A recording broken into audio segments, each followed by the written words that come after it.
Asa dheeraan goonu waaduma isinii galla. Jawaar kun kan mugaaf duraa agartan sani. We remain committed to our cause. Koozii saba keenya irratti dhugaa Oromoo karaa dhugaa qofaan ka kijiba ittiin daballe karaa dhugaa qofaan dhugaa Oromoo laphirraa jaalanna onnerraa sammuu Rabbii nu kenneef barnootaan qarreen itti aannee tarsiimoo baafna. Oromoo jaalanne tarsiimoo baafnee cal jennee cib jennee ciilfannee hin qamaanu tijjannee hojjannaa jechuudha. Kaleessas with minimal resource warri aangoorra qabu baankiif taankii osoo harkaa qabanii dippiloomaasii osoo harkaa qabanii we outsmarted them, outperformed them, outlived them.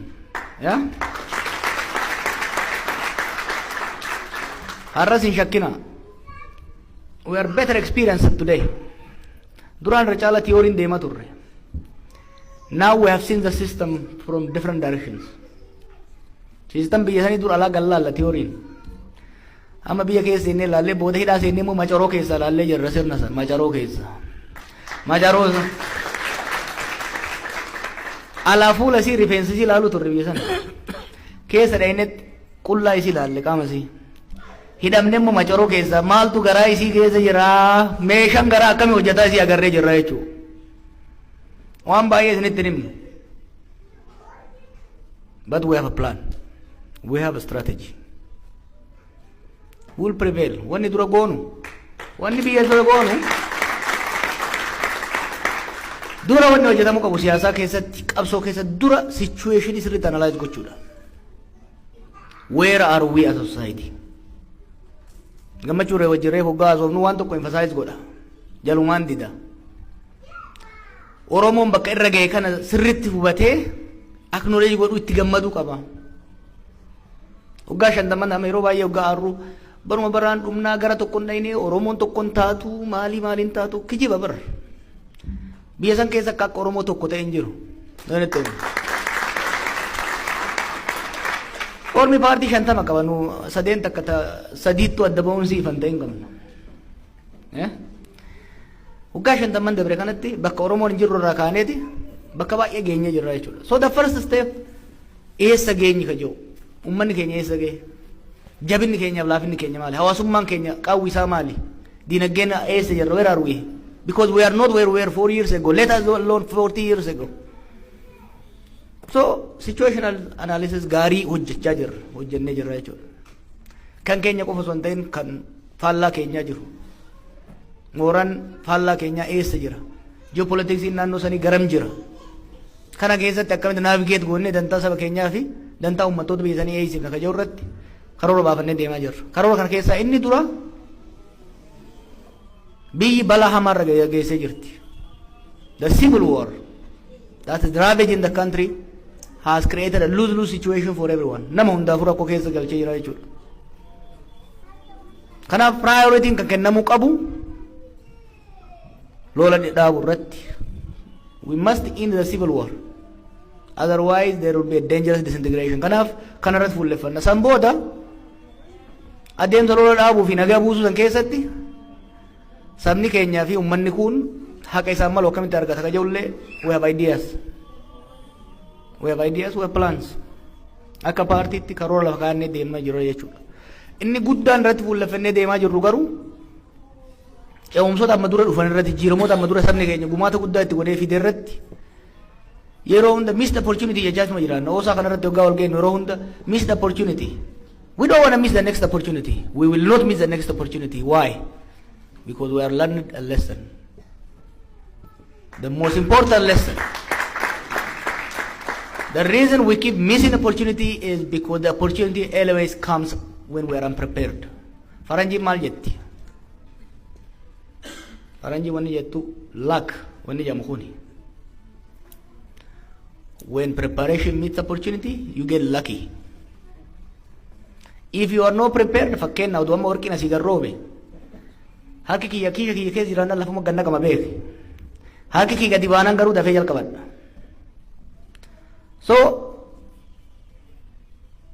opportunity amma dura dhufaa turan hundi wanni nu harka dabraniif we were unprepared. I can tell you a story kan waan an keessa hoogganaa ture keessatti. We created an opportunity, amazing opportunity. Dhiibnee jalatti hoggaa gadhiiftu. Akkuma itti bakka kan qaban dhabne because we were unprepared. Akka kaafaawatti fookasiin keenya amma fookasiin keenya guddaan hoggansa jaarame imaammata tarsiimoo hiree uumuu danda'u hiree uumamu san immoo siis godhee abbaa itti ta'uu danda'u ijaaruudha jechuudha. We want to empower our people. Ummata keenya aangeessuu barbaanna aangeessuudhaaf immoo aangoo qabachuu barbaanna jechuudha. Ummanni Oromoo ilmaansaa isaa taaniif isaa hojjetaniif beekumsaaf gahumsa qabaniin aangootti baafatee aangoo sanii irraa fayyadamuu qaba jennee amanna. Kana gochuudhaaf immoo jaarmaa cimaa ijaaruu qaba jennee amanna jechuudha. Jaarmaa cimaa jechuun immoo the starting point jaarmaa Oromoo Oromiyaa fakkaatu ta'uu danda'u qaba. Diversity keenya reflect gochuu danda'uu qaba jechuudha. Kanaaf jaarmaa Oromoo Oromiyaa fakkaatu jaaraa jira gubbaa amma gadiitti. Yeroo gabaabaa keessatti hiree sanis ni humna hiree sanis abbaa itti taana. Hiree ni humna hiree abbaa itti taana jechuudha. Kana caalaa yoon dubbadhe boosni nan dhiisu boosa dabarseetiin booda gaaf deebinaa galatooma.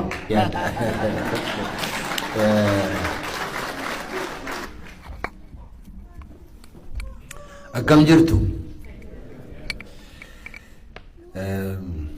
Ani yeroo hundumaa koo mana hidhaa bahee nan iddoo kana dhufaa lammata garuu tuun hin hidhaminan dhufa jedhee yaada.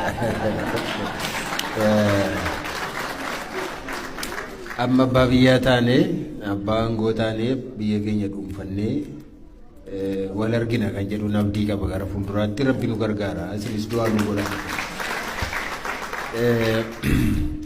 Har'a kan asitti argamnee fi waanuma isin beektaniifidha.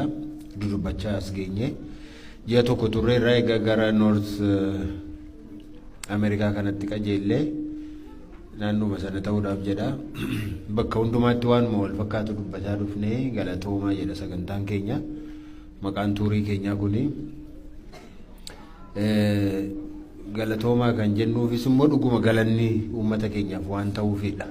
Keessumaa mana hidhaa turre mana hidhaa keessatti nyaata uggula gannee baay'een keessan nu wajjin lagattaniitu baay'een keessan nu wajjin rakkattaniitu beeloftaniitu yaaddoftaniitu moobaayilii keessan banuufillee yaaddoftaniitu maaltu dhufa laata har'ammoo eenyutu du'a laata har'ammoo kamitti bulan laata jettanii baay'een keessan warri nu beektan warri nu beeknillee baay'ee rakkataa akka turtan quba qabna.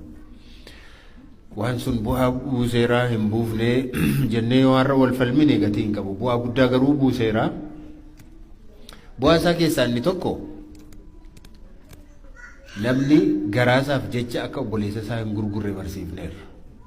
Guyyaa 39 teenyeerra nyaata malee jechuun kan guyyaa tokko oolanii buddeena tokko nyaachuu danda'aniif guyyaa 3-4 bulanii tokko waan nyaachuu danda'aniif obboleessa ofii dabarsanii nyaataaf waan nyaataniif qoonqoo ofiif jedhanii gurguruun sirrii akka hin taane agarsiifneerra.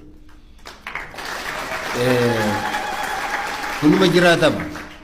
Utoo obboleessa ofii hin gurgurin, utuu saba ofii hin gurgurin, utoo eenyummaa ofii hin gurgurin, garaa ofiif jecha otoo dabarsanii kabaja ofii fi bilisummaa ofii hin kennin jiraachuun hin danda'ama.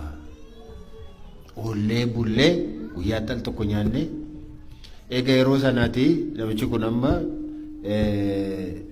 dhosee nyaata ta'e hin beeku malee guyyaatti yeroo tokko duwwaa akka inni nyaatu hin beekaan. Maaliif garaa ofii adabachuun waan tokkodha. Of danda'uun waan tokkodha. Nuyi amma asii kaasanii anamma ga'ee haadha koo barbaacha tuun asii ga'ee tuun amma Wallaggaatti deeme amma nachi ga'ee deebi'utti tuun waan nyaatiin naqee kan deebi'uu danda'u beeka ofii amansiiseera. Akkan kana gochuu danda'u amaneera kana. Konfidensii hamma sana bildi godheera. Qabsoo keessatti waan guddaan garaa ofii mo'achuudha.